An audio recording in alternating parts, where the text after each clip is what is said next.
Not sure you can really tell what I did here, but I'm a big fan of the patina on these old painted brass blades.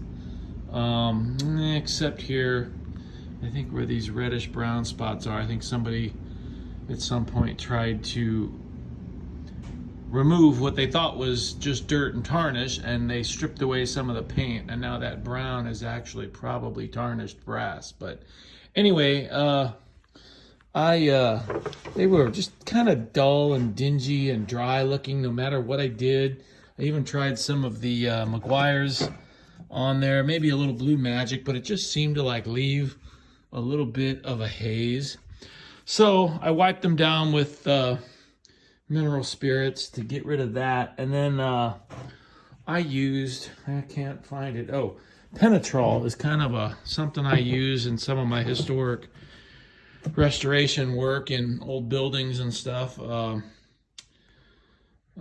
sometimes on metal. This was, you know, obviously this is as a paint additive is what it's sold for, but it was invented as a sort of a preservative for metal, rusty metal, raw metal.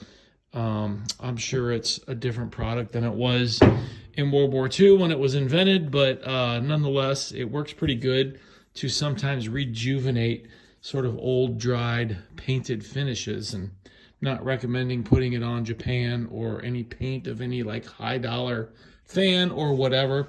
But anyway, if you rub it on really, really sparingly, I mean, rub it out really thin.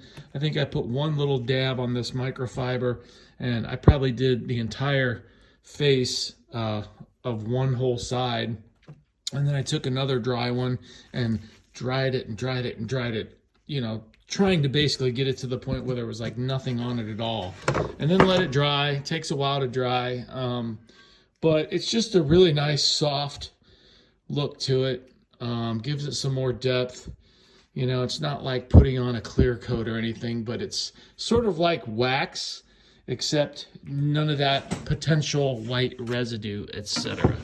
So anyway, that's for my 29668 that I'm thankfully was just the head wire. The thing wouldn't start unless you gave it a spin. So thanks to help from a few members, I determined that it was just the head wire, and boy, now it, whoop, not plugged in. Anyway, also did a little bit of touch up here. I'm usually really fine with missing Japan. Definitely not worth repainting for. But when it's just little stuff like this, sometimes I repaint it using One Shot. It's pretty good. Sign Painter's enamel. Not quite as black as the Japan. Doesn't look great there when I zoom in, but in general, I think it's a nice look. Yeah, can't wait to get this bad boy together. Still waiting on some leather washers, though. All right, cool.